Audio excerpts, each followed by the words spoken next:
don't you? Where's I your have it camera? over here. I don't think I only, those lights gives you a All right, you sure? You look great, Jack. If you need it, just signal me and I'll go get it, because I'm not on camera. That's right. Roll down my sleeve. Usually if you watch me and then I'll wave at you and you can Okay. vote. Well, Don will tell us when we're getting near the end. Okay. Everybody quiet. Anyways, look over there.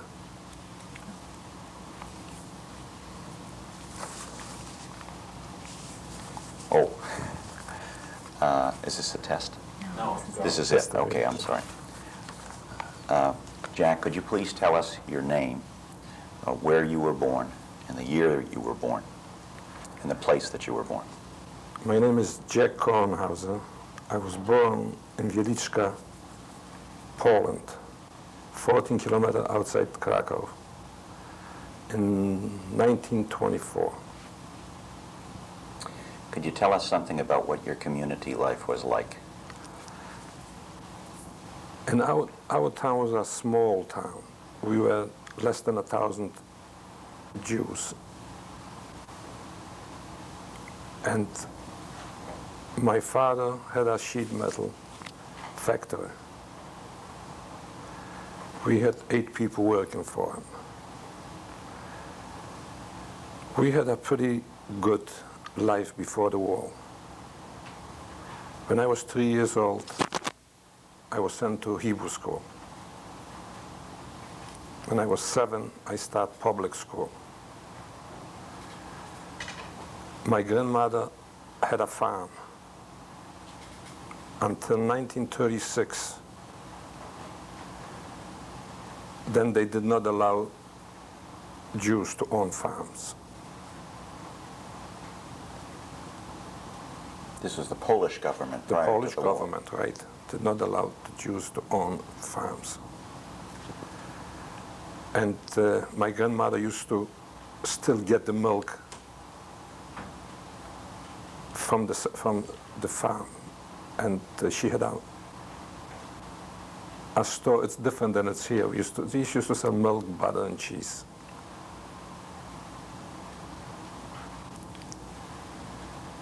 Was your little town, was it a Jewish community or was it a community? It was a general community, Poles and Jews. But we were the minority. The minority. About how big was your town total? I would say maybe 5,000 families. And did the Jews all live together? No. All over the town. And our town was always a tourist attraction.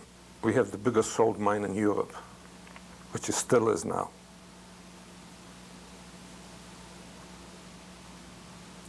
You mentioned something about going to yeshiva. Yes, when I was 10 years old, I started to go to a yeshiva in Krakow. And I finished my public school in Krakow until 1939.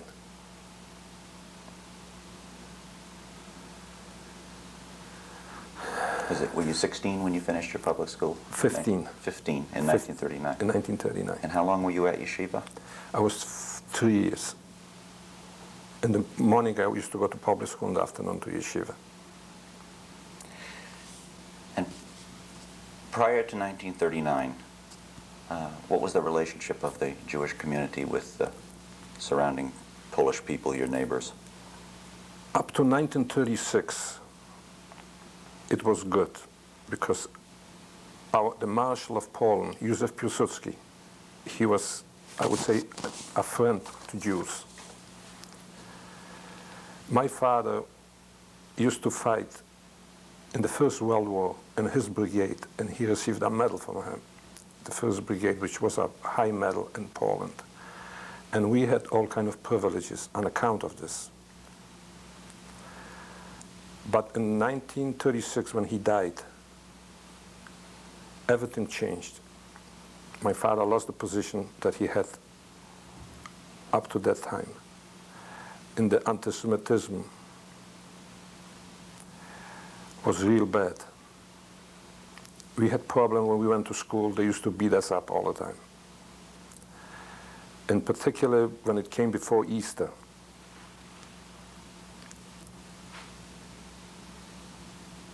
When the Polish kids used to go out of the church, from the church, they used to, their best pleasure was to catch Jews, boys, and kill them. Hit them, not actually kill them, but they used to beat us up. It was so bad that the school system, they tried to let the Jews, they had an order to let the Jewish kids out 5 minutes before the bell, so they couldn't, the Polish kids couldn't hit us. But the teachers always kept us several minutes later, so the Polish kids could catch up with us.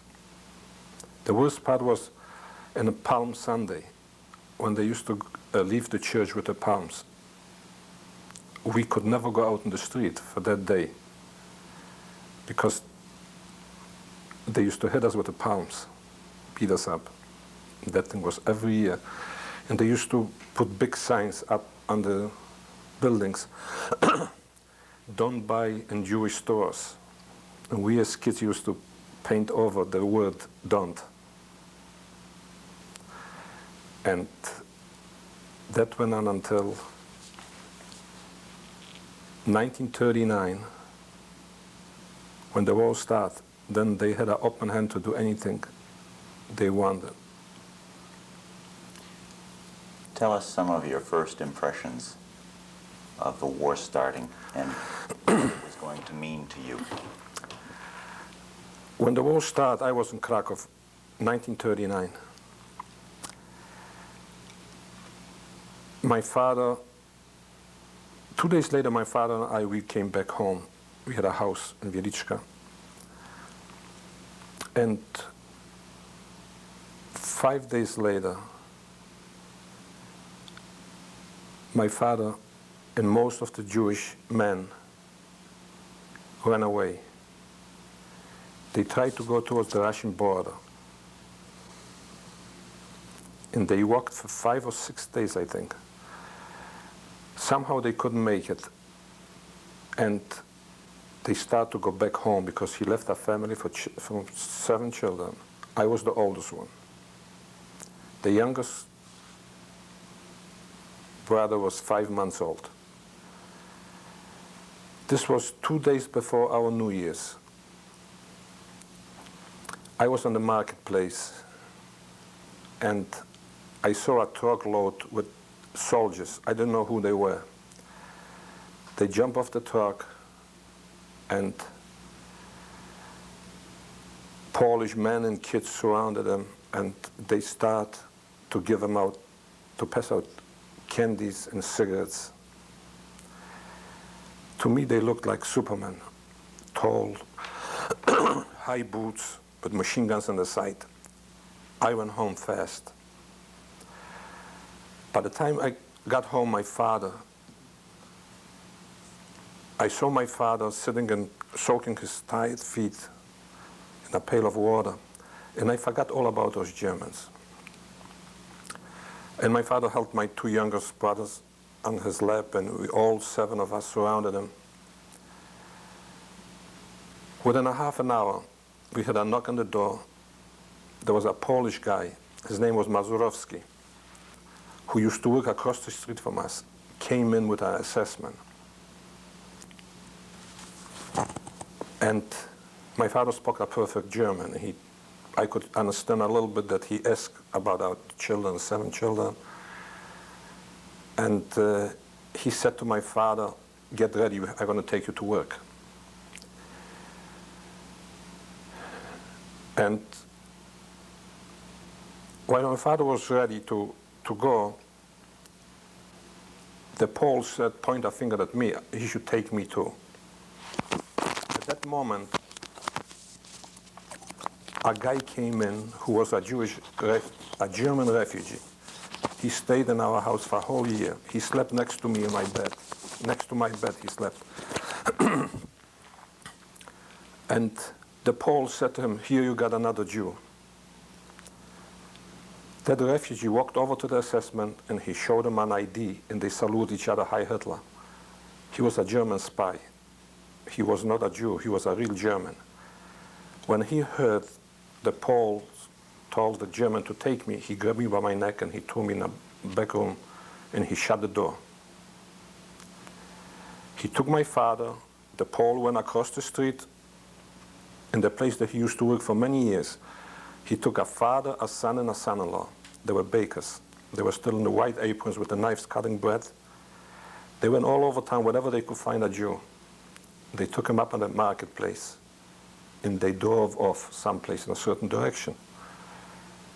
My neighbor across the street asked me to take a bag with sandwiches and coffee to go to that farm they supposedly took him.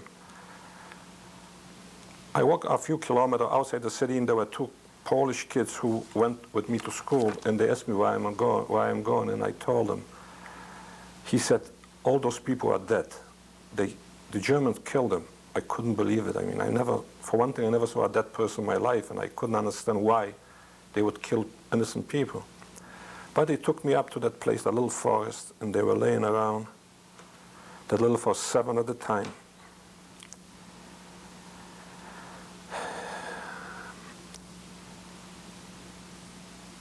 I walked twice around before I could find my father.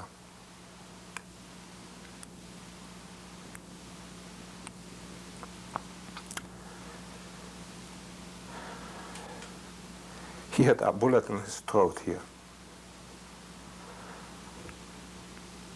I fell on the top of him and I closed his eyes.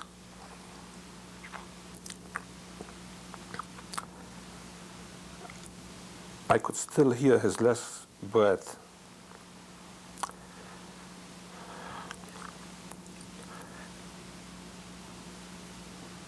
When I went back home and I told the people what went on, they couldn't believe it, but the women went over and they saw what happened.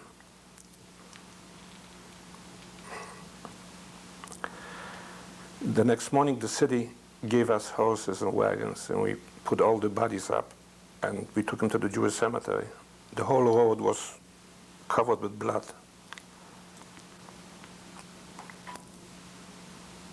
Then the next morning, we went up, just women and kids, to the graves.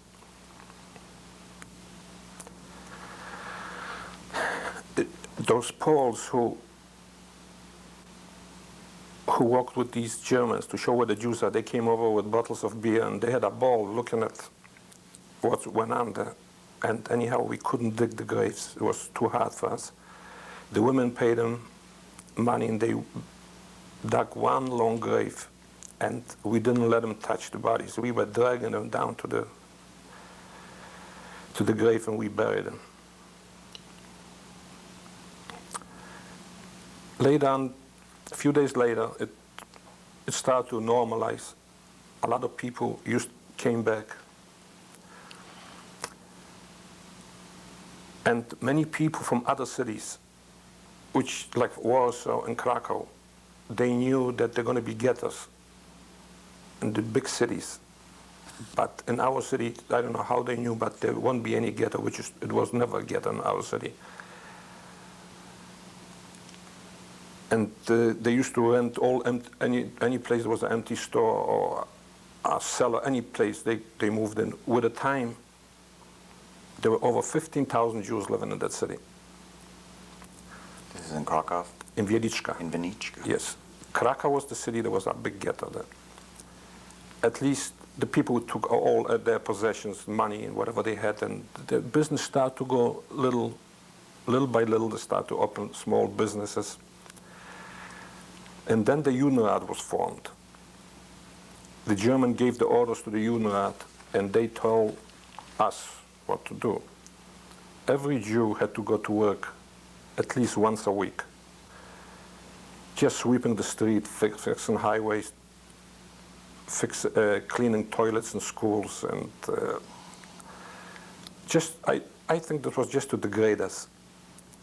I went to work every day under an assumed name. They used to pay me. The people who were supposed to go to work, they pay me, and I went on their name because I had to support the family. People used to sleep on the street.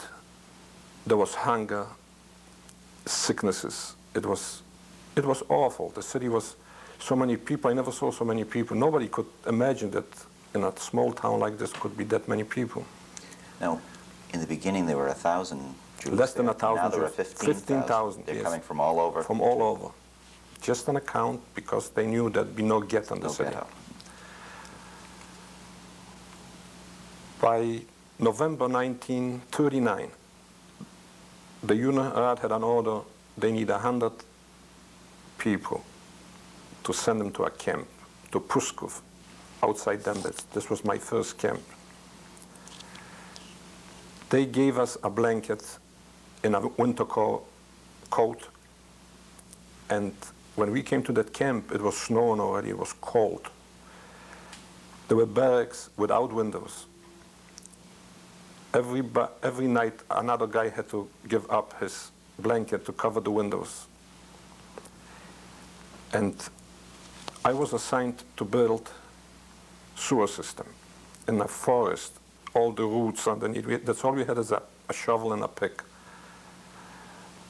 And it was terrible. The worst part was that the Germans, the SS, didn't have any recreation because it was deep in the forest. By the way, we built a SS Truppenübungslager. This is a training camp for SS. And after we were through hard working all day long, they used to come in and they used to chase us out. We should run around, dance outside, and sing Jewish songs. And many people before us who were there, they tried to escape. Everybody was planning to escape. There were no electric wires around. It was easy to escape just from the camp. But to go out to the highway was another story. They used to catch him. And they used to hang him right in front of us. We all had to watch. Every day there was 20, 30 guys hung just for trying to escape. Before we came over there, the German built highways outside the camp. You could walk for several hours and you came right back where you started. They went around in a circle. We didn't know about that thing. I worked over there until end of April.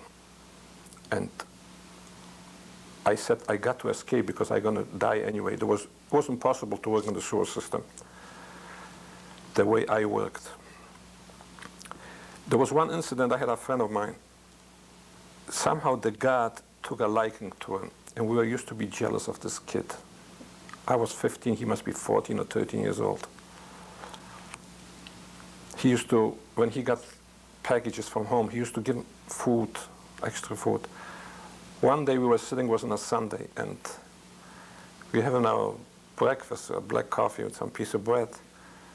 And that guy, that assessment was watching the door, and he came in and he said to him, you know, this was before Easter. He said, if I kill you, I could get 2 weeks vacation. That kid was laughing, he knew him so well, and he said, you can get vacation without killing anybody. He said to him, get up, and that kid had a piece of bread in his mouth. I could see him now. And he looked at him, and that assessment got back several feet, and he killed him. He shot him in his head. I was next to him, and I was covered with blood. I thought he shot me on the wound. And he fell on the table dead. The assessment went out, and he called in his officer, and he reported that that kid tried to take away his gun. That way he had to shoot him in self-defense. And he got vacation. He went home for the holidays. And when I saw that thing, I said, there's no future over there for anybody. We got to try to escape. I had a cousin who was a foreman. He used to work way outside the camp. They used to unload lumber to build the camp. And I talked to him many times. I said, I got to escape because I will never make it. He was against it. He was afraid for his own life. One day I decided that I don't care what's going to happen. I am gone. I did not go out in the morning with my group where I was supposed to go. And I stood like several hundred feet from the gate. He walked out with his group. And when he turned around, he saw me. He started to swear at me, hey, why aren't you in the group? You're supposed to be out with me here. I went to the gate, the two assessment, they didn't know if they miscount or whatever. I went out with him. He took me way outside and he told me, he gave me some pointers that outside the forest there's a little river. He said, if you're gonna hear a dog barking, which the German used to walk with the German Shepherd, you should go into the water and go several hundred yards and lay down and just keep your nose up. You shouldn't drown. And that's what I did. When I saw it's dark already, I got up, soaking wet. I tried to go in to one farmer. He didn't want to let me in. I went to another farm, and I just went into the barn. I went into a huge mountain of hay. I went inside, I took my coat, I put on the top, and to dry out. And I knew the rooster was going to wake me up in the morning, so before the farmer will get up. And that's what happened. I got up in the morning, and I had to go to Tarnów, to the city, to go by train to my town. And actually, a Jew could not ride by train, and I had to go to a bridge which was guarded by the Wehrmacht. And I knew they were going to ask me for papers. I had no papers at all. So I was waiting that a farmer goes to town with lumber, with wood, burning wood. So I went in the back of his wagon. I just put my hand on the top like I was a part of the farmer. And I went to, when I came close to the railroad station, I went over to a pole and I said to him, could you get me a ticket? He said he gave me like 3 or 4 times as much at the normal price of a ticket. And I said, I have only so much money what I got with me when I left home. And I said, that's all I have. He said, he wants my coat too. I said, when you bring me the ticket, I'm going to give you the coat. But make sure you know exact time when the train is leaving the station. He got me the ticket, I gave him the coat, and I was waiting like 2 minutes before the train's supposed to leave.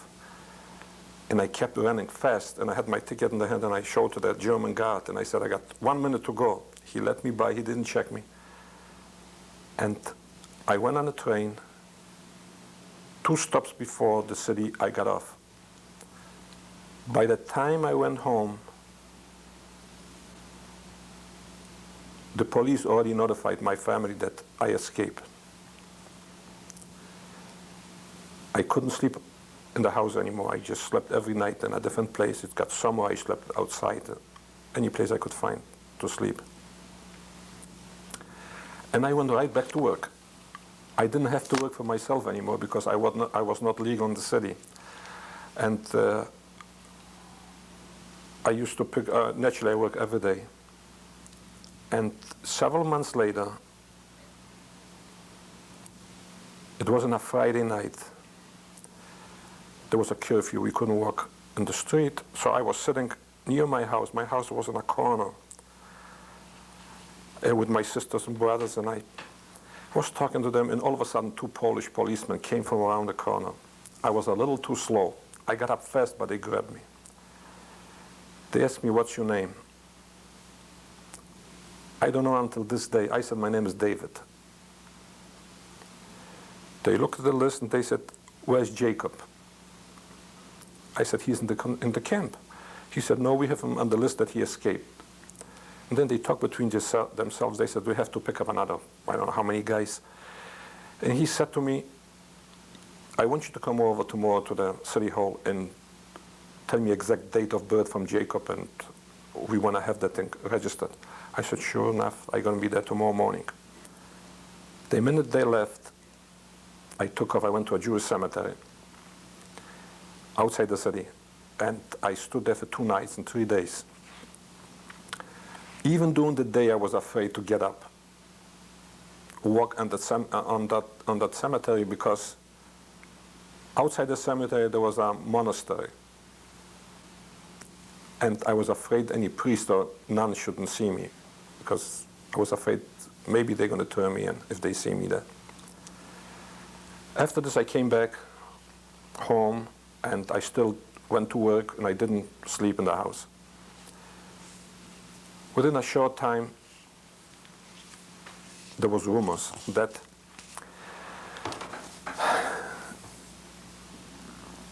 they got over 30 guys in jail who they caught them, the Poles. And they're going to let them out, and they can rest up like 24 hours, and the next day they should come to the city hall, and they're going to give them food stamps. And that Judenrat, which I knew all the people over there, they said I should do the same thing. I was almost ready to do it. Then I figured, well, I can always wait, see what happened. I said I was better off because I didn't have to work for myself anyway.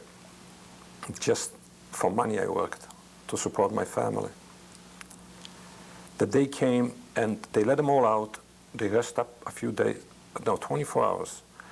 The next morning they got to the city hall. Little they know that an assessment went in the other rooms. They surrounded the building. They took them all back to a Strafkommando. And I don't know of anyone who survived.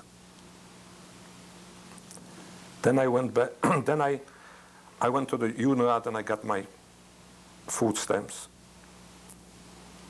And they sent me to work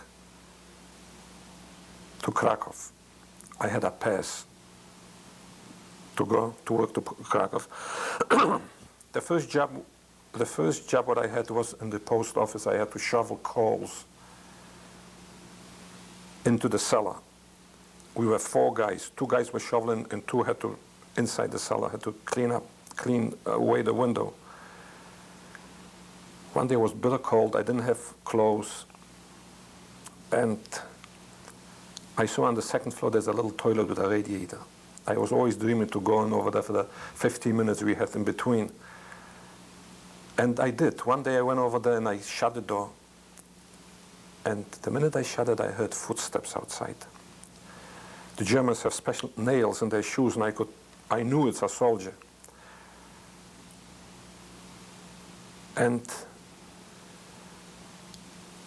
the longer I stood inside, the shorter the steps were outside. And all of a sudden I knew I had to go. When I opened the door, there was a young SS man outside. When he saw me, I thought the guy's going to get a heart attack. He said, a Jude in this toilet. And he picked up, here's a knife, a big bayonet. He pulled him up. I don't know how, but the guy who was in charge of me, he was from the Air Force. The officer, he grabbed his knife out of his hand.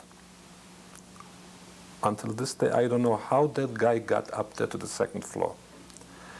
And he motioned me. I ran down to the cellar. And then he came down and he said, you know, this is only for the Germans. I said, I knew, but it was very cold. I worked there for a short time. Then they sent me out to work on a railroad. They got ready for casualties from the Russian front, so we built ramps. They can unload the sick soldiers. We worked there for a long time until they changed their plan in the beginning, and they sent me back to Wieliczka, to my city. I worked for the Wehrmacht in a school. I used to work in the kitchen, all the dirty work, to wash all the thing and wash the trucks. And these were not assessment, just regular foot soldiers. They had 2 girls working in that kitchen. They never want to talk to me. I didn't know the reason why, but I didn't care much either. And one day, it was some kind of a holiday. They asked me I should go with them to confiscate chicken and all kind of poultry because they want to have fresh meat for that holiday, because they always used to eat frozen food. And I did. I think we came back and we unloaded all those chickens. The soldiers, they killed them. The next morning they gave that to the girls to prepare the chickens, and the geese or whatever, the ducks. And while I was working outside, I heard a noise in the kitchen, terrible, hollering and beating. I didn't know what happened. All of a sudden, I see there was an officer inside. He took out the two girls, he beat them half to death, and he put them outside the building, and he shot them. And we had to bury them. Then there was a sergeant, which he didn't like me too much either. He always used to tell me he's going to kill me someday. I asked him, what happened here? And he kept on swearing and spitting. He said, I can't believe it. I said, what went on?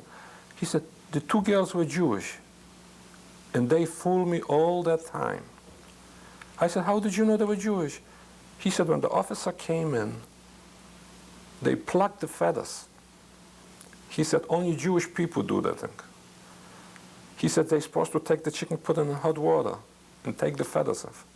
And which is true. It's against our religion to put the chicken in hot water. And that's how he saw that they were Jewish. And that sergeant one day came over to me and he said, if I want to buy a pair of shoes from him. I said, I can only dream about good German shoes. And he took them out from a drawer, and I put them on there 2-3 sizes bigger, but I had no shoes. They were good. And I said to him that I'm going to pay him Friday after I get the pay. He said, no, go right ahead, take him with you.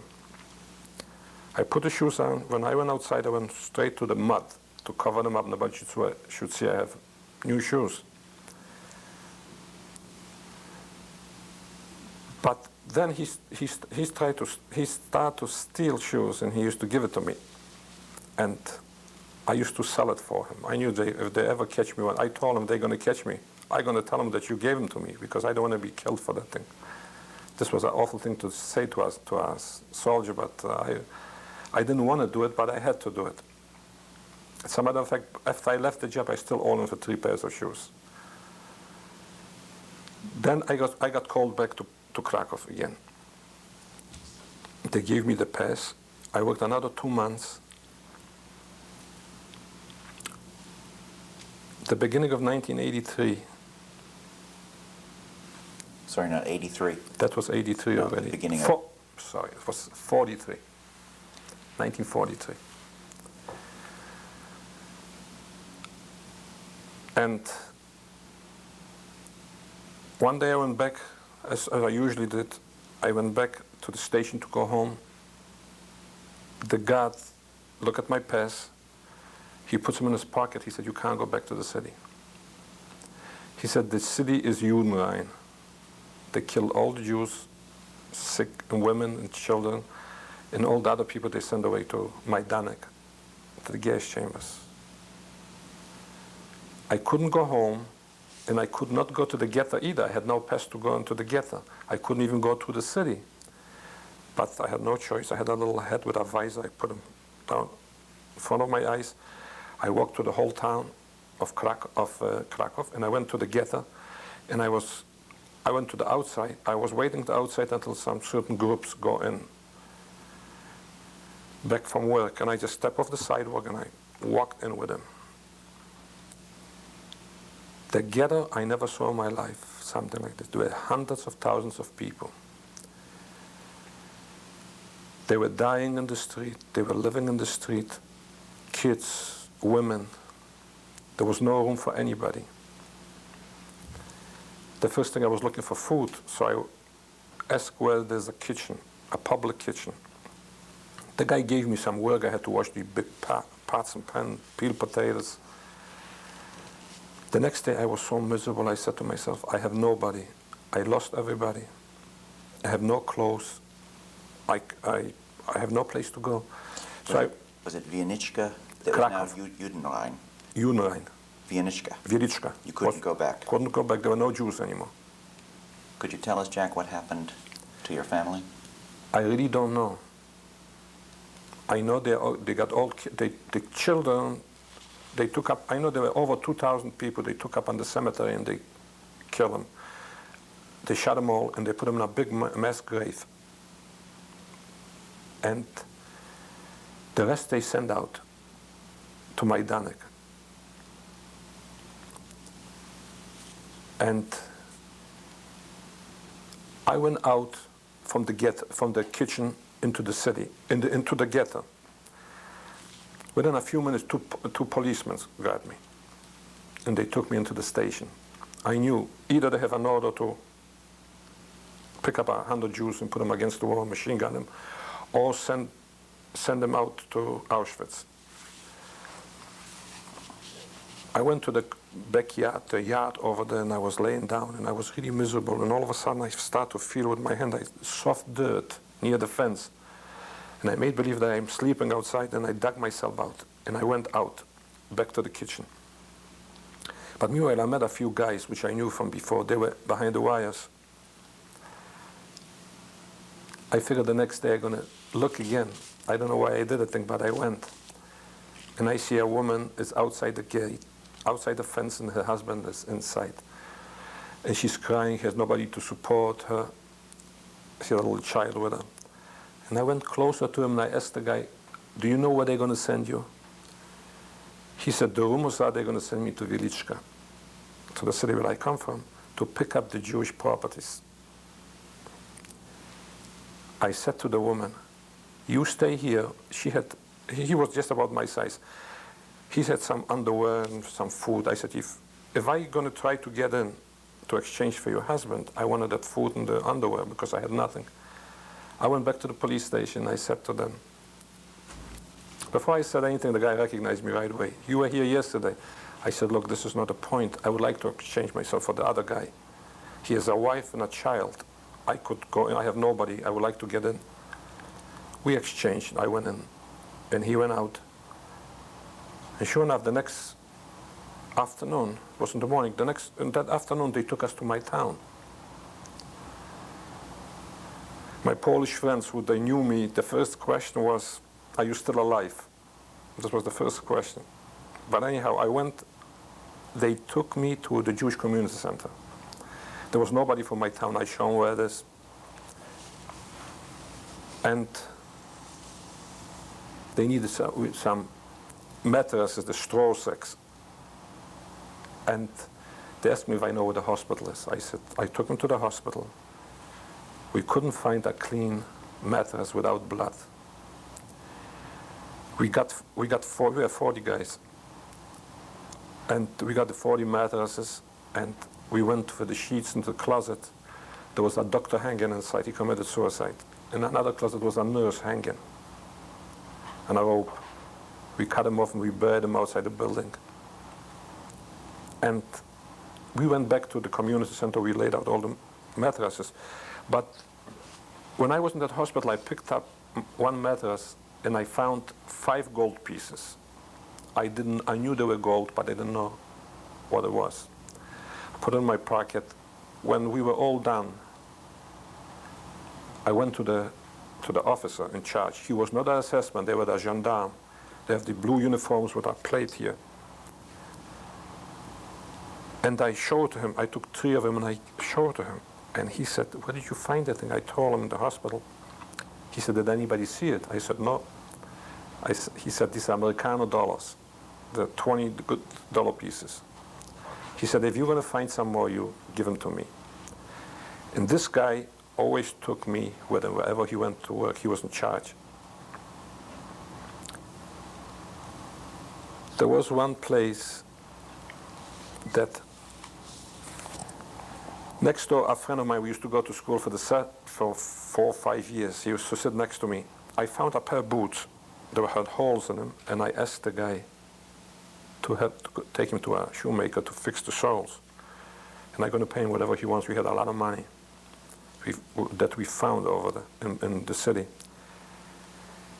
He said, fine, he will do that thing for me. The next day I came, that guy put a brown jacket on with a swastika on his arm. He said, if I don't leave his house, he's going to take me to the Gestapo. Couldn't believe it, what he said. I said, we were friends for so many years. He kicked me out of his house. We went to a certain place, it was a liqueur factory, to clean the house. And that the officer in charge, he started to sample it, and I went over to him. I could talk to him. I said, look, if you're gonna drink too much, you have to bring us back to the place where we live. And I told him the story about that Paul, what he did to me. he got very mad. He said, "Where is he?" I said, "Look, we're going to go in a few days. We're going to work over there." And he said, "Don't forget to remind me about it." But the next morning, the minute he saw us, he said, "Where's that Paul?" I said, "We are not going over there. We go to a different street." But he said, "No, we're going to go right now over there." When I came to his house with a German, his father came out with a brown jacket, with a swastika. And the father used to be a good friend of my father. He knew exactly who I was. And that the German officer, he pulled his machine gun to him. And right in front of him, he said, "If I don't get those shoes tomorrow, I'm going to kill you all." And he said, "I'm a Volksdeutsch." He said, "It doesn't matter who you are, I wanted those boots for him." I knew that any group like ours who cleaned up the Jewish properties, after we are done, they kill them all. We were told that thing before, and I knew about it thing from previous experience. I knew from other guys. After 5 months working over there, we got all the properties in, except the furniture. I took off, and I went. I walked to Krakow, 14 kilometers. Excuse me, Jack, before you left your city, did you ever ask anyone what happened to your Yes, family? I did. Uh-huh. Everybody said that they don't know. I went to my house is right next to the community center where I live, where I used to live, and was nothing there. And nobody knew what happened to them. The last time you saw them all was when you went into Krakow? Yes. How old were your brothers and sisters when you last saw them? When I left them, When you last saw them, how old were they? You were the oldest. when I left them, I was 16. They were 13, 12. The youngest was 5 months. 2 years different between each of us.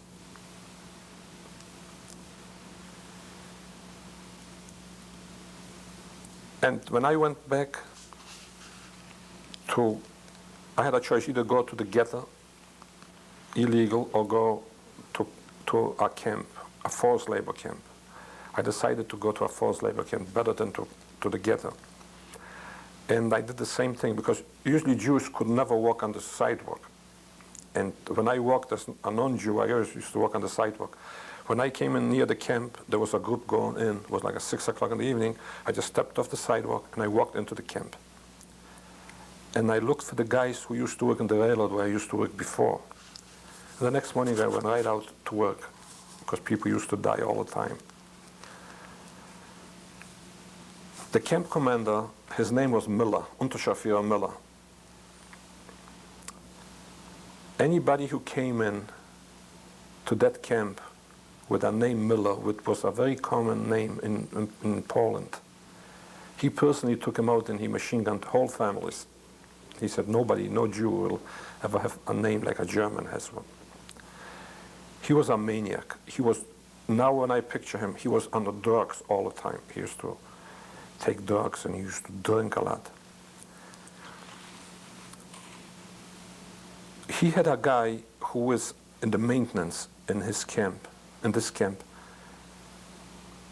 He liked him. He never sent him out to work. That's all he wants him to do is to take care of the berg, but he lives in his family.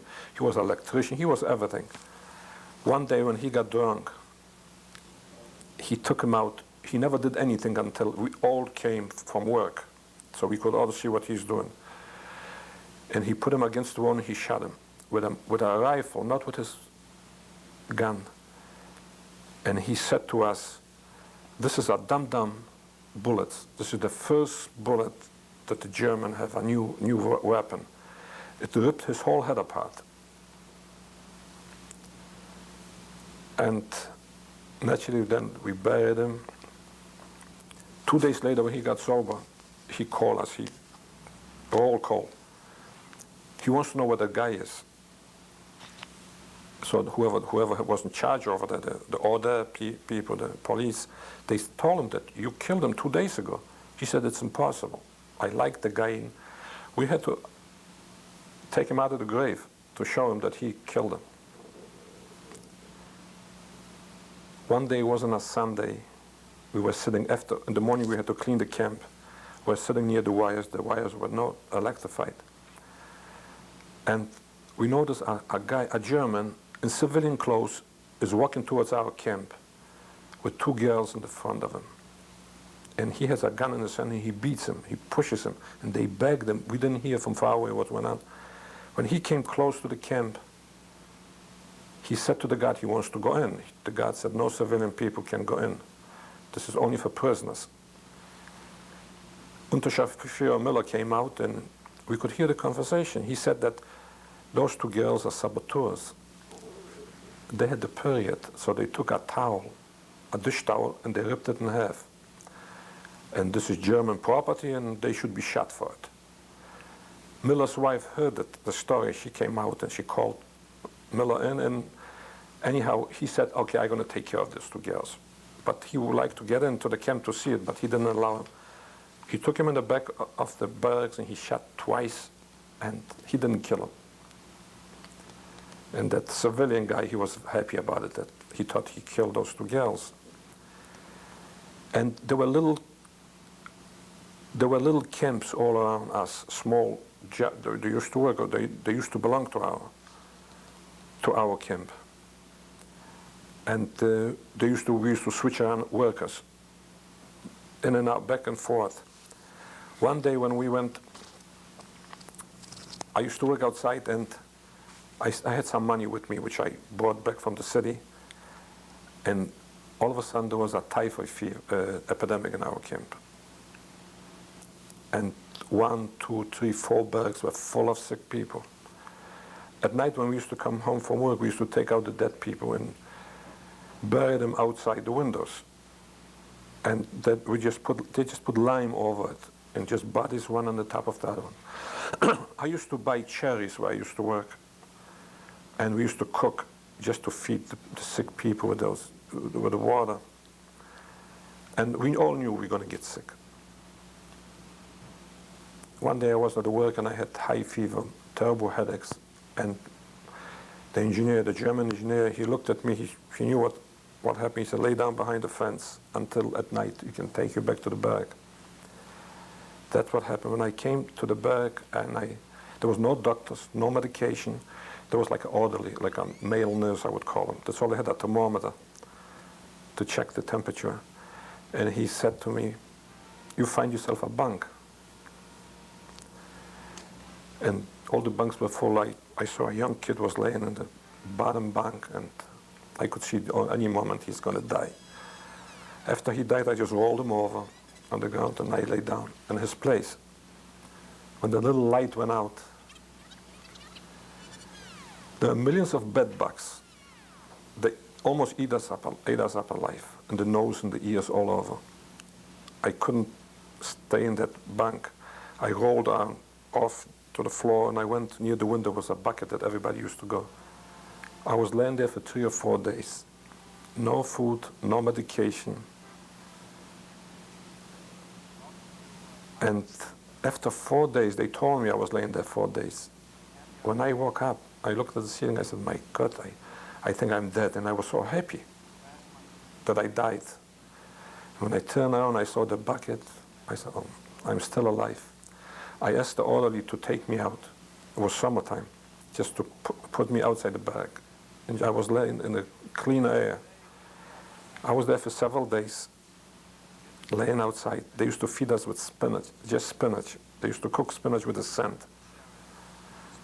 Until this day, I never touched spinach on account of this. By a week or so went by, I was laying outside. We get our rations, whatever they fed us. I went back to work. After that typhoid epidemic, the guy across the street, there was the real concentration camp in Plaszow. They bought when there was a Sturmbannführer, Get. He went to Berlin with our Unterscharführer, and he wants that our camp should go up to the concentration camp, make one concentration camp. Anyhow, he won. Get won because he was a higher ranking officer, and one morning they lined us up to go up to the concentration camp. and all the sick people. We had to dig a huge grave, very deep grave. We were digging for several days. And they used to, all the sick people just dump them and shoot them on the way down. When that thing was filled up with bodies, and they were still moving. Many people were not even shot when they were laying inside that thing. They covered the thing up. When we came up to the camp, Get himself was standing near the gate. We had to line up one behind the other one, and every 10th guy he took out to be shot, to punish us on account because he had an argument with the Unterchauffeur Miller. I was the 9th guy. The guy after me they took out. When I came out up to the concentration camp, all of a sudden I saw my 2 cousins, who they worked in these little places outside the camp. And they told me they're going to stay in the camp. They registered as locksmiths. And they're going to stay there. Because the transport, there were thousands of us. We're supposed to go back to Skarżysko-Kamienne, another concentration camp.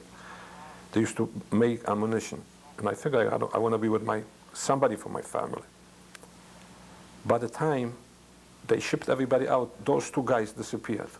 I couldn't find them. They went out. I don't know for what reason. So I was left alone. I did not register as a locksmith. Within a couple hours, the Get came in. He was a heavy-set guy. And he said to us, if anybody registered as a locksmith and he isn't, you know what's going to happen to you guys. I figured I get another threatening thing. I figured this is it. We stayed there inside for over a day. The next morning, they didn't ask any questions. They took us out, and we were building an air shelter for the SS. We were drilling holes underneath the mountains and put dynamite and blow that thing up. The worst job was, for me, there was a road on the side, a highway going to the camp commander's house. I had to go out and stop the traffic. Anytime we put dynamite to stop the traffic, and the whole traffic was SS officers going to visit whatever they did up there to get.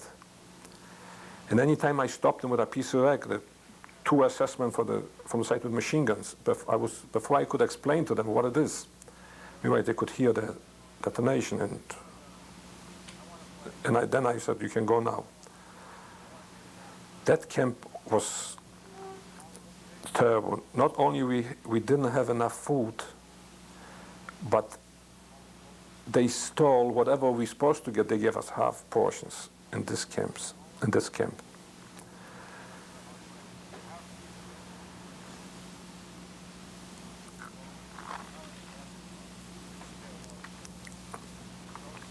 Working there for a while, I saw on the bulletin board that they need farmers.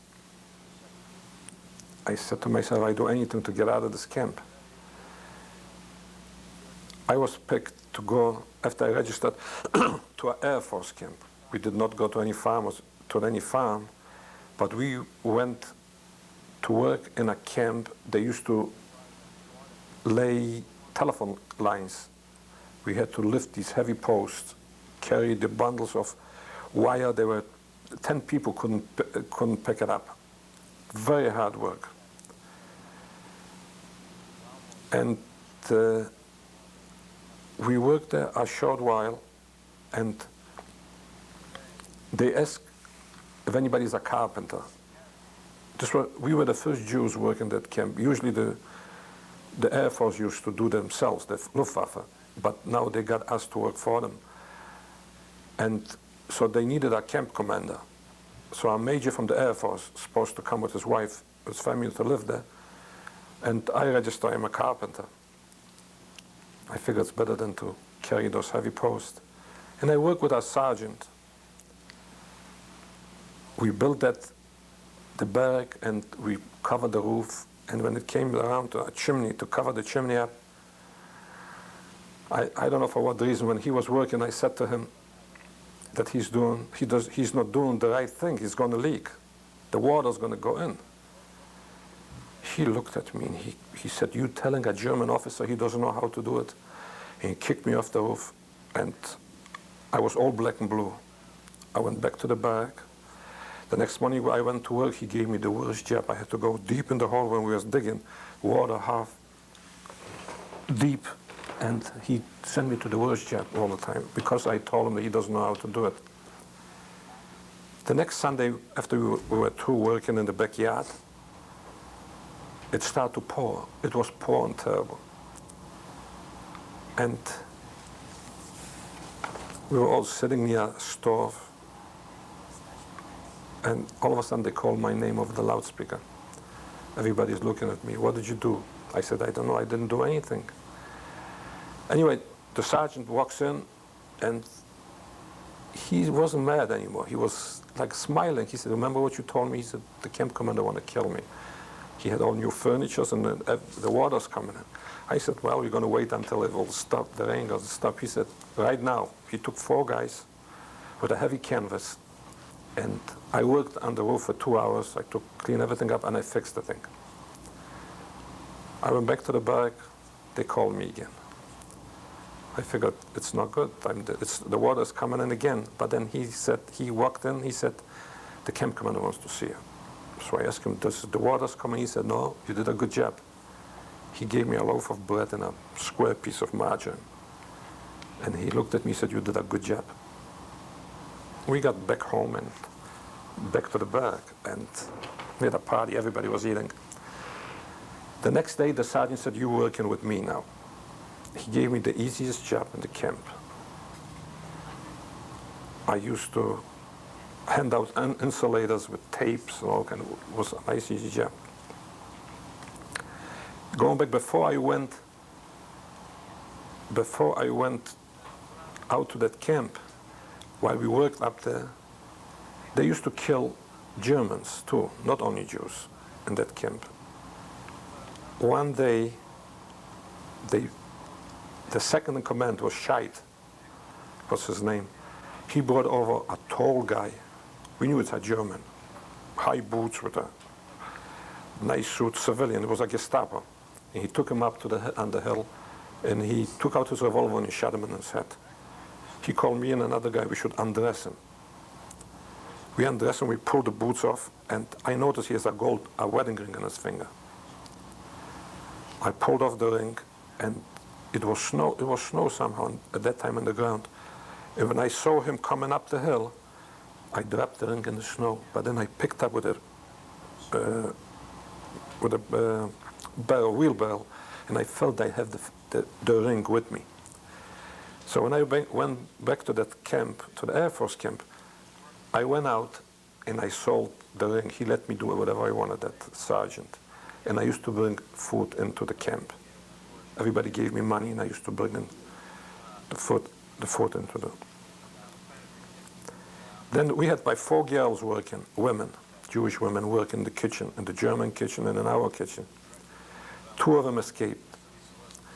To punish us for this, they took all of us, they sent back to the concentration camp, and they brought down Hungarian women.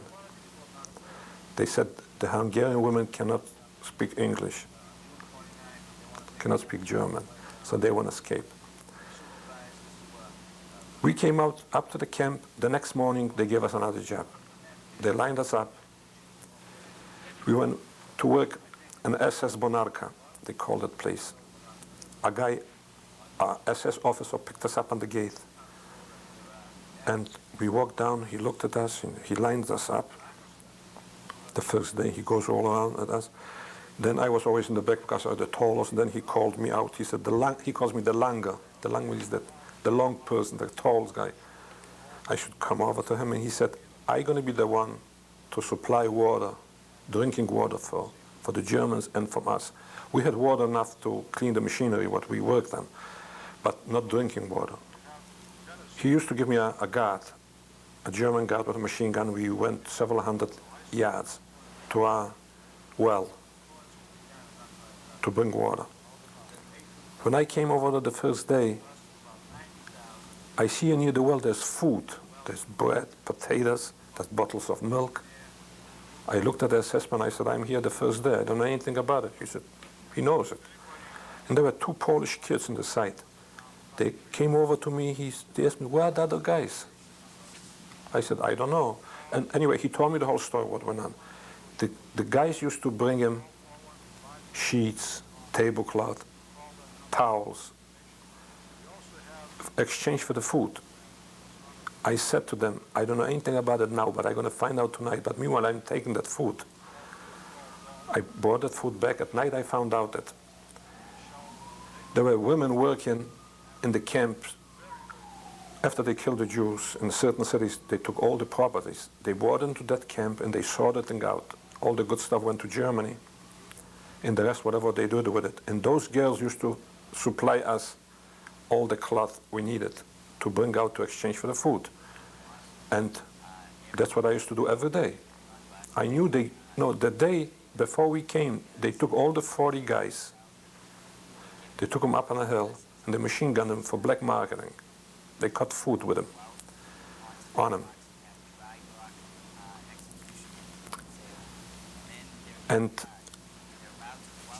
we used to do the same thing, bring out the food, and they used to give us guards to go with me. I always had a guard with me. When there was a German guard, I used to take out a pack of cigarettes and make believe that I smoke. And I asked him for a match. If he gave me a match, I gave him the cigarette and it was fine. I could do anything I wanted. I was all set. But when they had Polish assessment or Ukrainian assessment, I was scared to death. I used to offer them cigarette and they didn't want to take it. Then I knew I am in big trouble. One day I had a Ukrainian assessment and he was threatening me before he saw anything. He was threatening me that he's going to kill me. When we came in, he saw that food. I thought this will be it. He's going to kill me. And I had no choice. And I said, the food is for the camp commander. When I came back and I said to him, the camp commander was not in the office. He was in his house. I said, you wait here and I'm going to get him. And I told him what happened. He just shook his head and he said, okay, he came over. They didn't like the Ukrainian either. The Ukrainians started to talk to him with a broken German. He said, why don't you shut up? He said, that food is for me. 2 days later, he called. He said to me, who's the youngest kid in the place? There was one that was maybe 14 years old. He gave him all the food. He said, I don't want you ever to say that you gave me something. This was in 1944.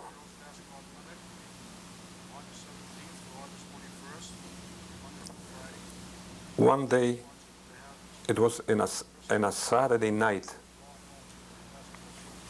the police came into the barrack where I was in, and they said, this part of the barrack, we were maybe 15 guys, get dressed 5 minutes outside.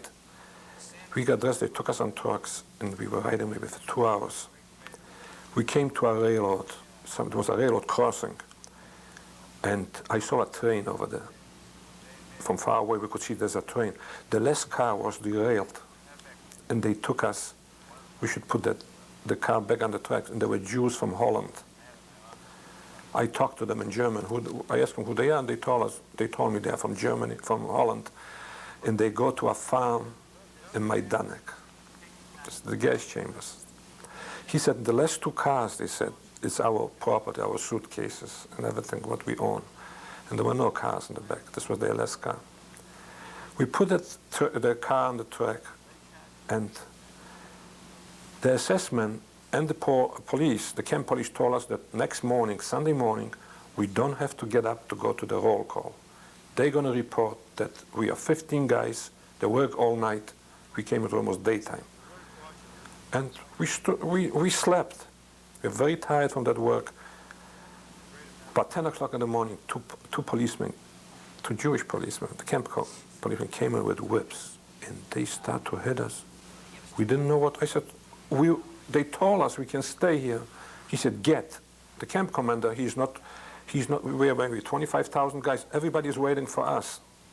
He's not releasing anybody until we're going to come out. We got dressed in a minute. We were outside. Ged looks at us and he said, everybody can go back to the barracks except us. I figured this is it. He used to kill people for a lot less than that. Him and another officer, they walked back. They walked down to a big parking lot, and they came back. He said to a policeman, he said, "You see the mountain of coal over there, that's maybe 3, 4 floors high. He said, that mountain has to be moved. I don't know how many hundreds of yards away. And they are not going to go away until the whole mountain is going to be moved that day. It was in July. In June, it was end of June, it was very hot. They gave us wheelbarrows and shovels. And they gave us Polish and Ukrainian guards. They were in T-shirts, shorts, with whips. They used to beat us, and we had to run, not walk, back and forth. And the SS gave us big canisters of water we could drink in between, but they did not allow us to drink the water. By, I don't know, it was early in the afternoon, an assessment officer walked by and he saw what went on. He started to holler at them to let us drink the water. Our tongues were sticking out. The eyes were black, the ears inside, black from the coal. We kept running back and forth. But we did it by 4 or 5 o'clock in the morning. We had the whole mountains moved. And then we were all black. We couldn't breathe. Next morning, 5 o'clock, we had to get up to roll call, go back to work. And the assessment picks us up and he said, where are our people? Where are the guys who used to work yesterday? So I walked up, I said, that's us. He walked ahead and he started to swear. Anyway, he gave us half a day off. He gave us petroleum to wash our hands. And we worked there until July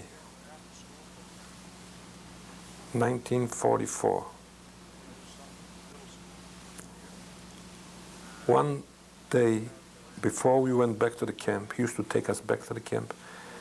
He took out his gun and he put on a desk and he said, now it's time for you to run away. There was another guy working in the other office, also a prisoner. I said, why? He said, don't ask any questions. He said, it's very easy to run away from here because there were no wires. I said to him, if I run away from here and a Pole is going to catch me, he's going to take me to the Gestapo for a pound of salt. He said, to verflucht the Poles. He said, you're right. We lined up. We went back to the camp. We could not get into the camp. There were Gestapo in that entrance where we went in. They had machine guns facing inside the camp, not at us. We stood there for 4 hours. They brought in from Krakow Poles, non-Jews, whole weddings, priests, bride and groom, and the orchestra and guests, and they hung them all. They were just hanging in and cut them off. The bodies were still flipping up and down, and there were hundreds of Poles they used to hang. And we never found out why. After they were all through with their job, they let us by.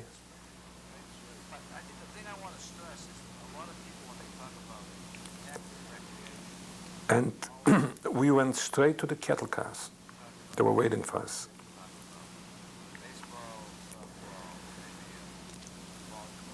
And before then, when I worked on the job once, I got sick. I had a contagious sickness. My foot got red. The name in English was something like syphilis something. It was a contagious, and there were a special barrack with wires all around. They used to bring in the people who were sick into that barrack, and every 30 days they used to clean it out, but take up on the hill and machine gun them. And I found out it's pretty close. Since they took our last time, I escaped at night underneath the wires, and within a week I got the thing on my other foot. They gave me some dark water to put it on. I got the thing on my other foot, but I did not go back to the hospital. They had one of the best Jewish doctors from Krakow, and I didn't go back, and somehow it went away. And then they took us on the rail. We were 180 guys in each car. We were 7,000 Jews leaving that place that night. After several hours, they pushed us in to Auschwitz. We were right next to the crematorium. I was near the window. I could see the smoke from the chimneys, and the smell was terrible, awful. They did not open the cars. They took us back on the main railroad, and we kept going for 4 days. We went to Czechoslovakia, into Austria, Vienna. They took us to Mauthausen. When they opened up the cars in Mauthausen, we actually fell out of those cars. The smell of the dead people inside the car, people were dying like flies, they're choking to death. The people, especially when they were in the middle of the car. We had to carry the dead bodies up on a hill. That camp was way up on a hill. We were thirsty, terrible. The Austrian people were lined up on the street like you want to watch a big parade. They used to spit at us, and they used to call the verfluchte Juden. We had armbands, so they knew we were Jews. I was carrying me and another guy were carrying a dead body up the hill, and I saw a stream in the side of the road. I said to him, let's drop the body, let's get some water. He didn't want to, he hesitated, he was afraid. I said, I don't care what's going to happen. I dropped the body, I went inside, I put my head in, and I started to drink the water. And all of a sudden, I felt somebody picked me up in the back.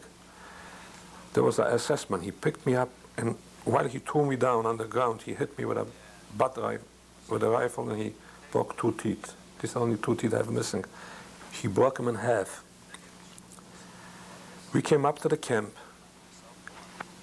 and we saw big buckets all over the yard. We were maybe only 5,000, the rest were dead bodies. Dead people, we left them outside before the entrance.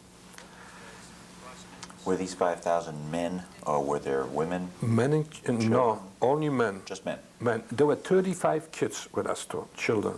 They were used to hide in Plaszow all the time. We knew. Most of the food what I used to bring in was milk and eggs was for the kids. And they were so trained when we heard that somebody, that Get, is walking out his quarters, we knew already. And the kids used to hide in the latrine. You know what a latrine is? They used to, when we used to build the latrine, we used to make inside was a little lower. The kids could go underneath, hide. And they were so trained, the minute they heard that thing, they were back always in the latrine. When they came to that camp, there were German prisoners, there were murderers sentenced to death or life in prison. They put them in the concentration camps to watch over us inside the camp. They were still prisoners.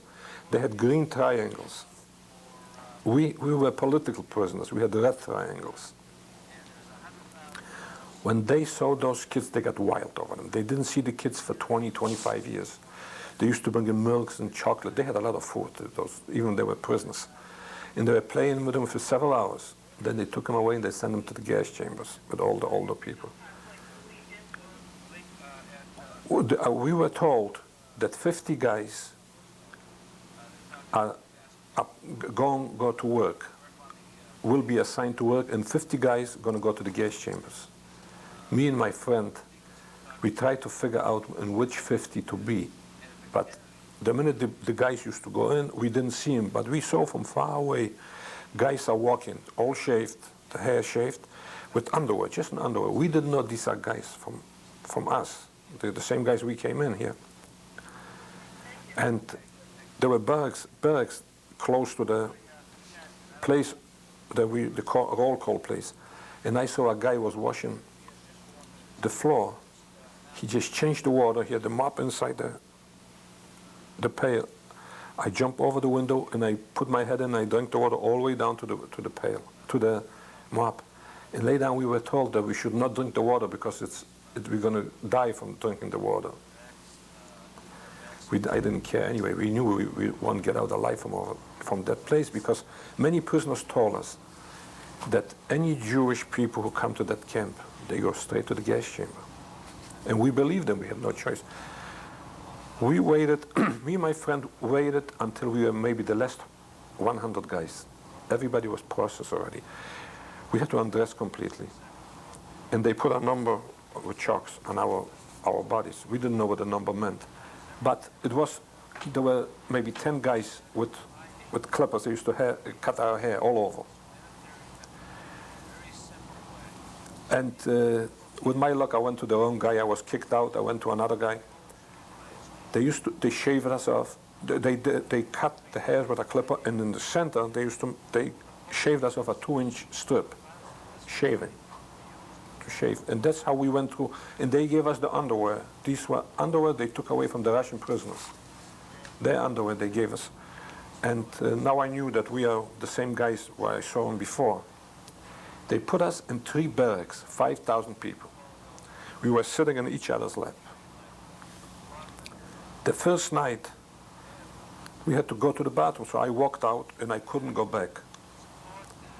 So I went to the 4th barrack, and this was my luck, because the next morning the SS came and they picked up like 300-400 guys. They had to go down 168 steps to a stone quarry, all granite stones. They were so sharp, like glass. We had to pick up a heavy stone, walk up, go like a quarter of a mile, and drop the stone.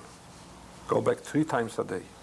People used to go up the 3rd time. Mostly it happened the 3rd time. And they just went to the edge with the stone, and they jumped down, committed suicide. Or they used to go to the electric wires. It came to a point that the guard on the tower, usually they had orders, if they see somebody go to the wires, they should shoot. But this time they didn't shoot at anybody, because everybody just went to grab the wires, and they got black completely in a second. And every day I knew what went on, so every day I went to another barrack. But me, they asked us to register. If we are any profession, we know if we can do something. When I went to register, the assessment asked me what I can do. I said, I'm a mechanic. He said, are you an auto mechanic? I said, yes, I'm an auto mechanic. The truth is, I never saw a mortar in my life until at that time. And we went back to the barracks, and the last day, they caught me too. I was too slow. I know I was too tired. I was sleeping. And meanwhile, while we were, the guys who didn't work, we were laying over there on the sand. And people used to die next to us. There were doctors. I mean, all these older people, I would call them older. They were probably 35, 38 years old. I was 17, 18 years old. They used to die right next to us. I really don't know why they just died. They said they don't want to live anymore. They were really exhausted, tired of living in conditions like this, like they were living over there. The last day they caught me, and I went down 3 times. I said to myself, if I have to go tomorrow, I'm going on the wires. There's no question about it. But that night they called my name. I still had a name that time, until that night. They said, tomorrow morning we should report to our place. We're going to be sent out to another concentration camp. Next morning they gave us a uniform, a striped uniform, a hat, pair of wooden shoes, and they gave me the jacket with a number, 85203, with a red triangle. We lined up. We were close to 100 guys. We went outside that camp to another courtyard. There were talk waiting for us. They took us to Steyr. They had factors out. We used to build the jeeps for Rommel's army. So they put me in the assembly line. When I came into that factory and I saw big metal hoses with the blocks, I had to put the cylinders and measure them for pressure. I never saw something like this. I never saw that thing in my life. There was a Russian prisoner. He was an engineer working over there. I never had a chance to ask him how he got over there, but he looked at me, he said, you don't know anything about it, do you? I said, no. He showed me how to do it. And I worked. We used to assemble 80 mortars a day. 40, 45 used to come back as rejects. But we worked over there in that camp. The first day when we came to Miniholes, we used to live in Miniholes, that was the city. The camp commander, naturally, he wants to see us. He was a short, husky guy. He walked around us and he looked at us. That was the first time I had an assessment to give us hope. He said to us, if you are disciplined, you can live through the war here. That's all we need is good, honest workers. You're going to work for the fatherland. And then he lined us up near the kettles over there, there was food for us. We had to take our head off, and they filled it up with potatoes. It must be maybe 5 pounds of potatoes, that much potatoes. And he said there's water on the side. He knew that he must have experience from before. When prisoners came into this camp, you had water over there as much as you wanted. We went in like the animals, because they didn't feed us in Mauthausen. And I started to eat the potatoes with the peels, and drink water and eat them. Then when I came halfway down, I started to peel them. I still remember, any time I eat the potatoes, I always remember that thing. Never forget that the potatoes I ate over there. I was working on that A-hall, they call it. And then other prisoners came in, and they sent me to another place to make pistons for the mortars. They had to be done to 100 of a millimeter. There was an engineer over there checking all the time, and I had a hard time to sharpen the knives. I worked on a big lathe, and he was pretty nice. This was a civilian, and he said, you better make sure that you do good, because otherwise I can't keep you over here. We used to come 6 o'clock in the morning to that place to work, and the German SS could not come into the camp. They had just to watch us outside. But the engineer used to come at like 9 o'clock, and I walked around, and I saw there were 3 big boxes. They must be 6 foot square, cubic feet. And they had those pistons inside. I had a gate, and I measured, they are perfect. So every morning I used to come in, I used to take several hands and put it in my box, I put it on another side. And when the German engineer came in, he was checking that thing, he was very happy with me. He didn't realize what I am doing, but I was a good worker. He used to bring me a sandwich every once in a while. After I told him what the Russians going to do to him, after they're going to occupy Austria, after they liberate Austria, he used to ask me what the Russians are going to do to him. And I told him what they do with him and his family. He used to bring me a sandwich all the time. And we worked over there until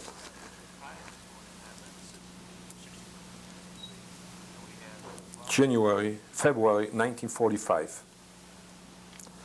We thought that we were going to be liberated any day, because we could hear the Russian artillery.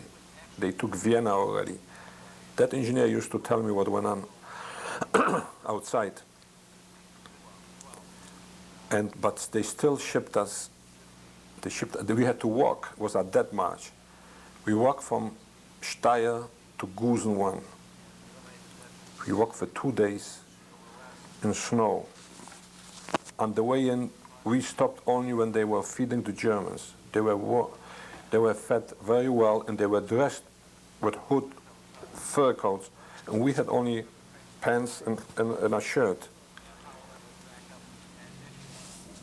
And when we saw on the way shoes with the feet and legs inside, arms, just laying all over. They must transport before us. That's what they did to the prisoners. We walked for 2 days only. We reached that camp. We went into the barrack. That was the worst camp I ever was. We were close to 30,000 prisoners. They had 4 crematoriums working day and night, around the clock. And at night, after work, we had to load up huge trailers with our anhänger. There's another trailer next to it, in the back of it, with bodies, and they used to take them outside. They couldn't burn them fast enough.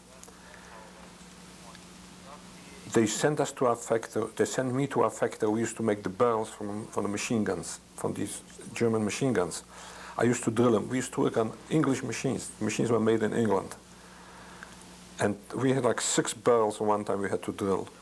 We had the hand in oil all the time. The day we came to that camp, they sent us to take a shower. We had to get undressed, complete naked, and walk several hundred yards to our shower room. And when we walked in, we walked near the shower, we were looking, we figured this was a gas chamber, but there were no doors. So we went inside, they put hot water over us. Then we started to scream, ran out. They put hoses, the SS were to put hoses outside with cold water. By the time we came back from that shower, we had like suits of ice on us. And we just came into the barrack and shook out, and the ice came off, and nobody even caught a cold. In this camp, they didn't feed us either because the real SS started to disappear. They used to bring in old-timers, I would call them like National Guard, to watch the towers. I was there until May.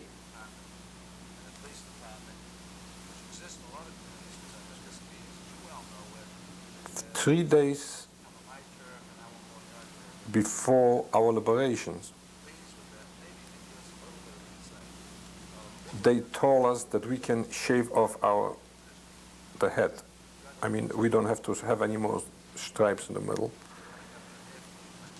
And they didn't feed us at all at that time. I used to eat grass, whatever I could find under bush, or they told us the coal, were the piles of coals. And they have these green sparkles in them, and they said that this is oil inside. So we used to suck the oil from those coals. And we were filthy. The lice used to eat us up. And at night we were sleeping under bunks. I always tried to sleep in the tub, away from everything. And the oil used to drip all over the guys down below me.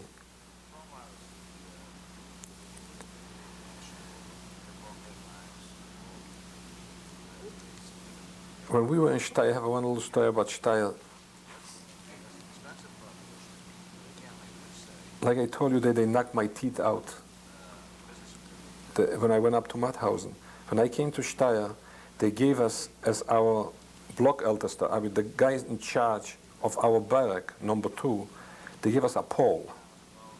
A Polish guy, I don't know where they got him, because they knew that he's going to take good care of the Jews over there, in that barrack.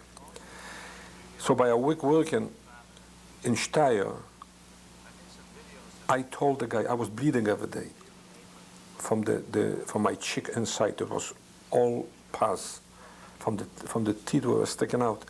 And I told to that Paul, I went over there and I told him what it is. He said, next afternoon you come back from work, you go to, there's a dentist, has a pair of pliers. Maybe he pull out the teeth for you. That's what I did. After I was sitting several hours over there until that guy broke off piece by piece, and then he filed the thing without any Novocaine, without anything. I had terrible pain, but I didn't care.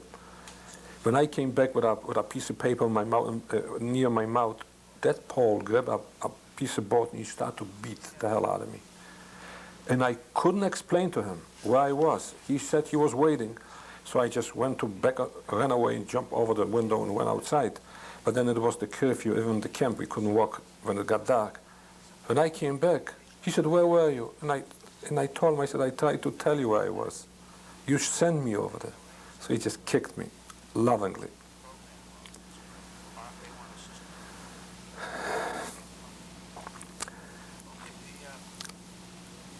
Then in Gusen,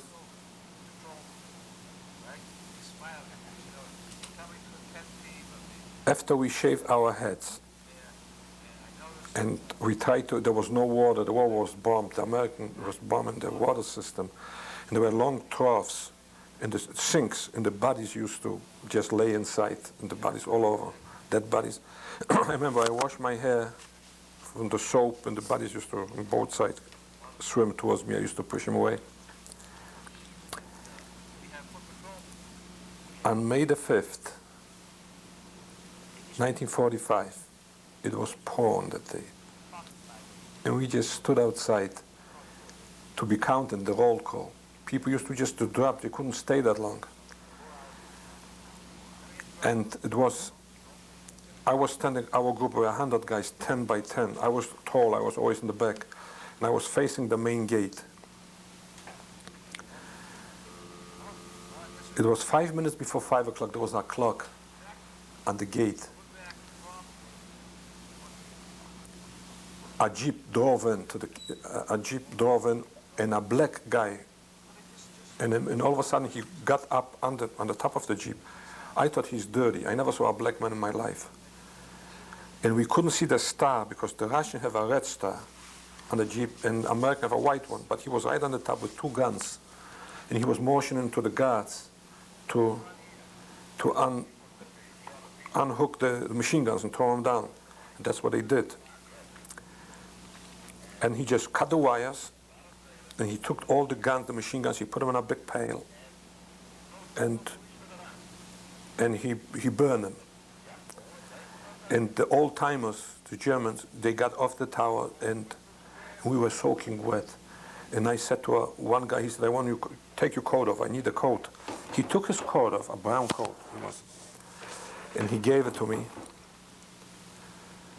And I put my hand in the pocket just to keep tight, and I felt there was a revolver in a box of ammunition. And the guy in the assessment was standing next to me. When I took the gun and I looked at him, I couldn't decide should I kill him or not. I mean, I could do the thing. And he was looking at me, and I said to myself, if I'm going to shoot him, I'll be as bad as he is. He was an old man. He was like the National Guard, like I said before. When I put my gun back in the pocket, he just looked at me and he walked away. And at that night, I tried to go, I went into the kitchen because I was very close to the German kitchen. We were almost close to 30,000 guys going towards one kitchen. And I had several loaves of bread in my hand, but I got out with nothing. I couldn't even have one bite of it because everybody was piling on the top of each other. I just went into a side room. They were cooking, there were big kettles for the Germans. And I took off a glove from underneath where they used to clean the ashes. I put it on, and I picked up a piece of meat from inside the kettle, and I put underneath my coat like an animal, like a wild animal. I picture myself. And I went back to the barrack, and I couldn't chew it. That's how weak I was. I weighed 80 pounds at that time. And we stayed in the barracks overnight. There were many German prisoners who used to be in charge of us. They were really German. And the other prisoners, whoever could, they used to kill them outside. That's all you could hear outside the windows, the help, help. They used to call for help, but then the guys from the barracks used to go out with they had these big military stools, heavy, hardwood. And they used to just smash their head up. When I got up in the morning, me and another guy, we went into the gate, we had to step over the dead bodies, and we didn't know where to go. Take a left turn or a right turn. Nobody came in the camp to help us. The Turks outside used to go back and forth, American Turks with soldiers on them, and they used to film us. And I said to the guy, let's take a right turn. So we kept going for a couple of days. I went into a German farm, and I could smell bread. And he said he haven't got no bread. And I said to him I could smell it. So that's the time I used my gun. I went to his living room. He had like a china closet with all these nice things, and I shot twice. When everything fell down, he said, go down to the cellar, there's bread. And we found big loaves of bread. I took just a quarter of it. And then everybody who walked, thousands of people who walked towards any place. We didn't know where we were going to go. Until we came to the city of Linz. I found out it's maybe a 25 minutes ride by car. We walked for 2 days. The American used to drive in the city with these heavy trucks, and they used to open up the gate and throw down to the road cases of food, chocolate, milk, condensed milk. The prisoners used to take the food, and they died. In the corners in the street, they were dead with the food between their lips. Their food was too rich for our stomach. The reason that I didn't eat, because me and my friend, we walked by a railroad station, and there are a couple of Germans called us in, but we didn't trust them. We were afraid. I said to him, gun, no gun. They can kill us with my gun in my pocket. But one guy went in, and he came out with a bowl of soup. He walked over to me, and I said to the guy, let's go in, because this is soup. This was a railroad station. They fixed railroad cars. I went 8 times. I ate 8 bowls of soup in that first half an hour. And then they gave us an empty can. And we had no place where to go, so a bombed out school. We went in underneath, and we slept for a few days over there until we got an apartment. But there was another guy that I found in a house. He was laying in a basement, and the sewer system was backing up. He was almost half submerged in the sewer, and I talked to him in German, but I could tell he is not a German, and he's from Poland. And he told me who he is, and I just pulled him out. I went inside with that whole thing, and I took him to my place. I washed him up with a hose, and he said it's a good thing I came over there, otherwise he would drown in that sewer. And now, even, I am very happy that I was freed, but every day, May the 5th, I feel bad thinking and asking question why I was saved and all my family didn't. Jack, if we could, let's go back to the period between 1939 and 1943. You talked about one of the last times you saw your father, having the image of him sitting Yes. with all of the children, the little children on his lap. And I think, I feel deeply about the helplessness that the father must have felt, your father must have felt, at his inability to protect his children. And then he was killed. And then you began to fill that role. Right. Of having to provide for your brothers and sisters and your mother. Tell us what that was like. What was your life like then?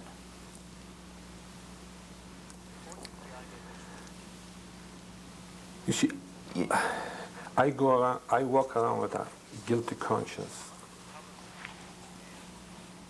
that I should have helped more my sisters in particular.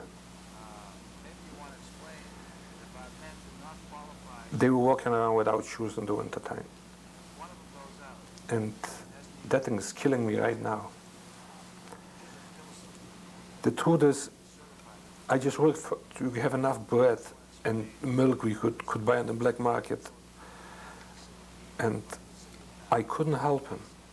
My older sister, her feet were frozen.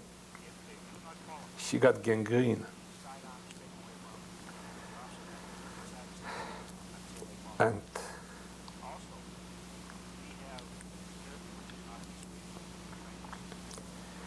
I could hear the people from the UNRWA, they said that there's no use to send her to a hospital, to Krakow, to amputate her legs.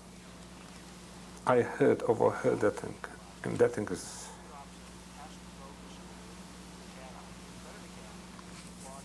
it's always in my mind. What happened to her, Jack? She died. The gangrene went right to her body. I buried her myself.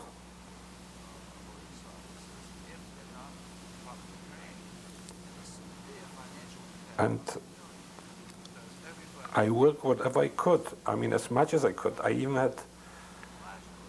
had 2 jobs at night. In the winter time, they needed somebody to sand the highways. I lived the closest near the fire station, so there were no telephones that time in the private homes. So they used to call the fire station, and the guy came to wake me up.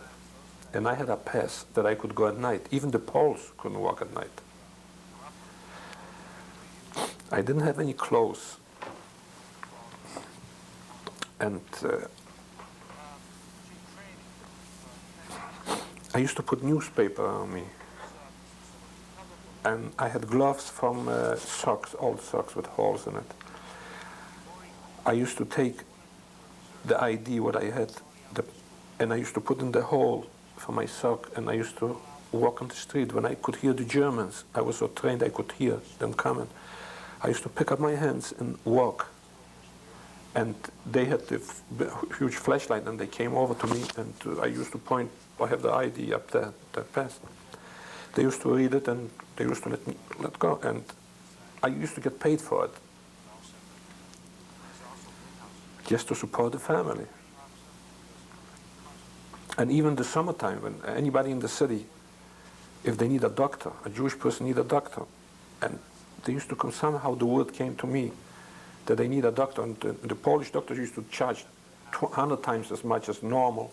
And with that ID, I could go and pick the doctor. I didn't get paid for it, just to help the people out. And I used to go and bring the doctor, and then I had to wait for him to take him back. And if the patrol used to stop me, I used to show him the ID, and I said he was needed at a certain place. I used to use, most of the time I used the city hall. I said somebody had a heart attack in the city hall. I need a doctor. Were you able to keep your family together? Yes, they were together until, that was another thing. I showed maybe a year till 1941. Then they took my brother. My sister died. The sister next to me. And my other sister and the brother, they took him to Krakow to a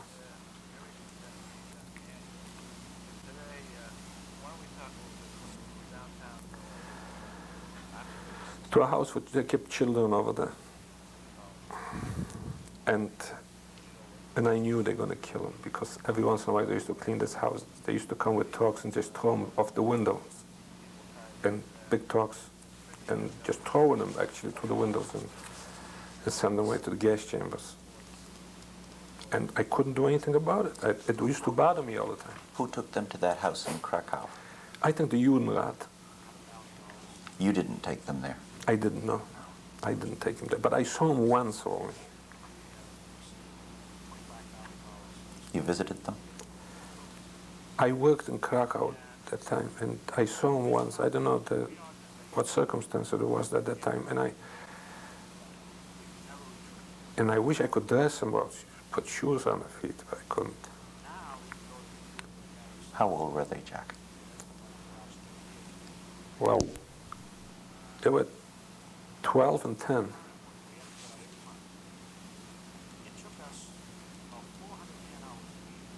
Do you remember their names? Yes, I do.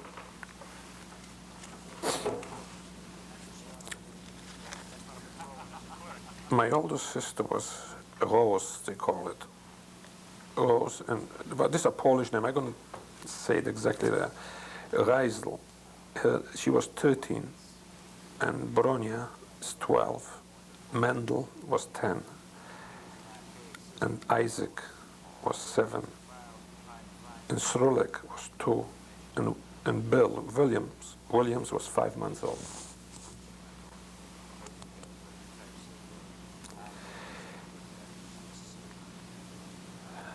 It came to a point that I even forgot their names.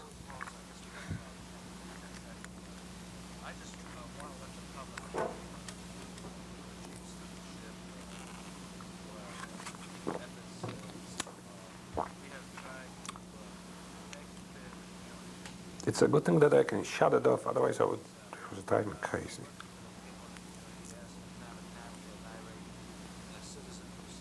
Maybe we should go back to liberation. And after you were in Linz, how did you put your life back together after what you had been through? Well, it wasn't easy even over there. For one thing,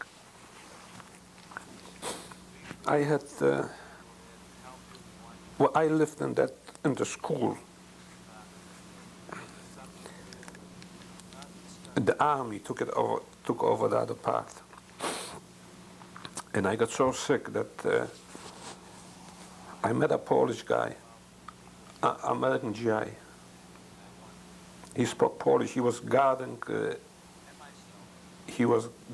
SS, well, sweeping the streets, and he was swearing at him in Polish. And I went over to him and started to talk to him, and we became good friends. That one day he took me. I got so sick that he took me to the hospital. He called him. He took an ambulance, military ambulance. He got an officer there. I don't know how he did that thing, but they took me to the hospital. That's why I know that I weighed 80 pounds. They weighed me in the hospital, and Harry was his name. He said in Polish, he said, I weigh 80 pounds. And I was afraid for the German. I didn't want to be in the hospital. I signed myself out. And even that I didn't eat all that food that killed the other people, I still couldn't get any weight, and I couldn't get my strength back. I was just swollen from the soups and the food I ate. Until they took me to a sanatorium in Gmunden. Just with the help of the army.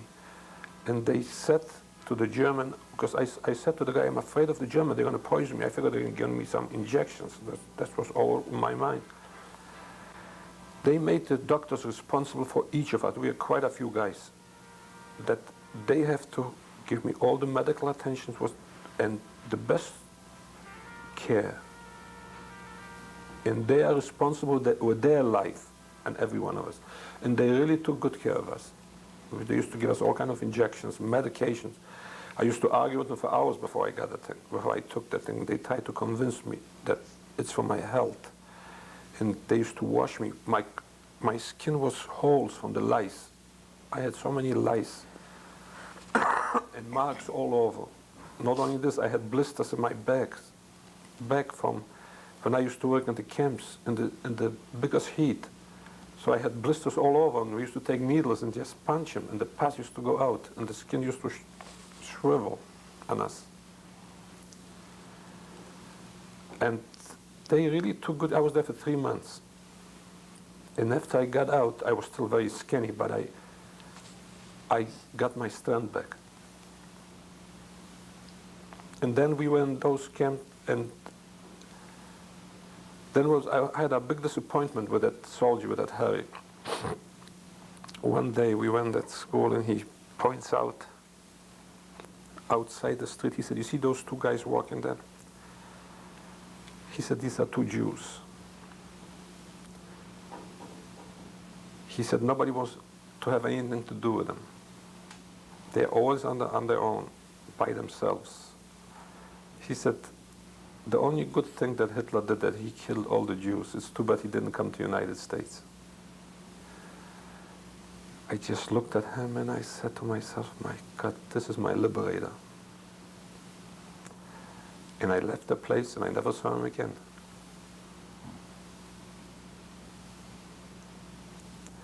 And then a few months later, we had a DP camp. They opened up a DP camp outside Linz, in Bindermiro. And over there I got a job in the with a burgermeister. He was the head of the camp. And we started to register to leave Austria. We had no future in Austria. The Austrian government didn't want us. The American didn't want us either. We could not immigrate to America. To Palestine we couldn't go because the German the English put on a blockade on the water. So we know many guys who tried to be smuggled in, they were in Palestine at that time. And by 3-4 weeks later they were back in the camps. They sent them back. And so I registered to go to Canada, I registered to go to Australia, until I met my wife, and she had papers to go to the United States because she had her family over here. I had nobody here. And on account of her papers, I came here in February 1949. And I'm here since, as far as I'm concerned, it's one of the best countries in the world. A final question, Jack, if I could ask.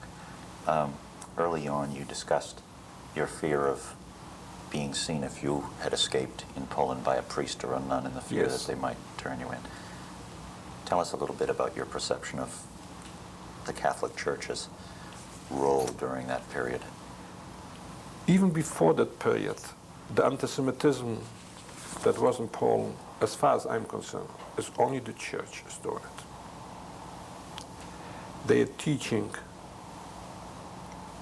starting right from the school.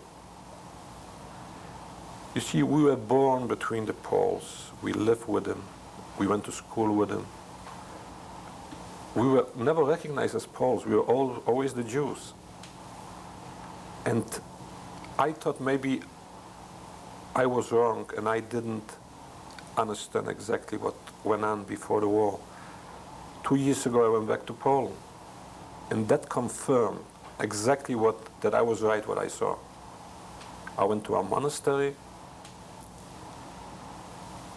and I heard a priest talking to maybe 30 kids. And I was so surprised. Instead to teach him religion, he teaches him to hate Jews.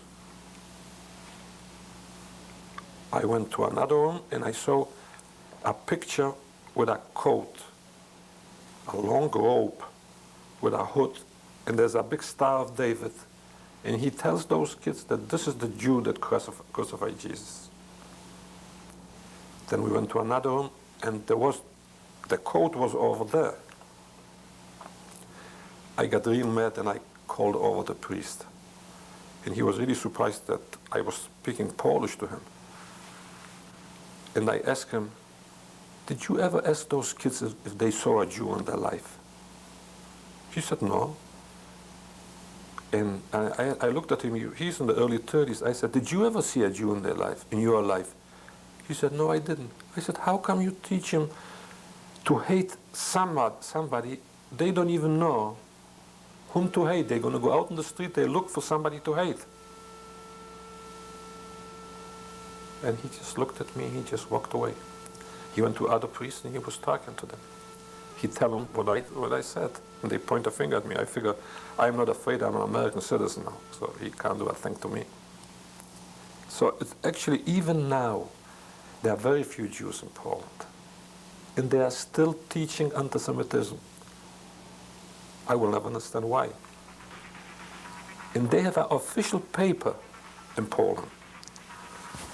They call it the Grunwald. This is a city that Kościuszko was killed during the war a long time ago. And they called it to make sure that they don't allow Jews to come back to Poland. Which I don't think anybody with the right mind would like to go to Poland. I had a discussion with Cardinal Law about it, about the Polish Jewish situation before he went to Poland. And he said he's going to see to it, but I don't know what happened. I didn't talk to him since.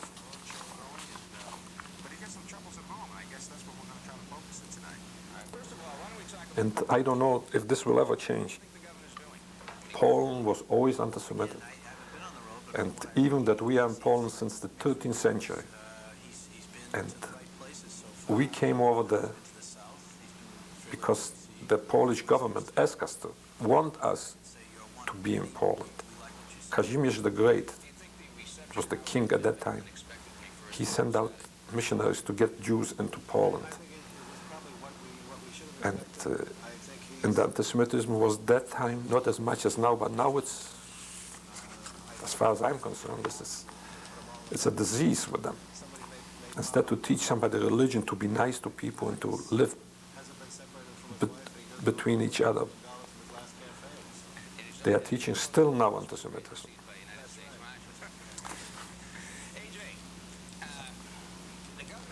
Anything else you'd like to say? I don't think so. I think I said everything what I want to say and what I went through. Thank you very much. Yeah.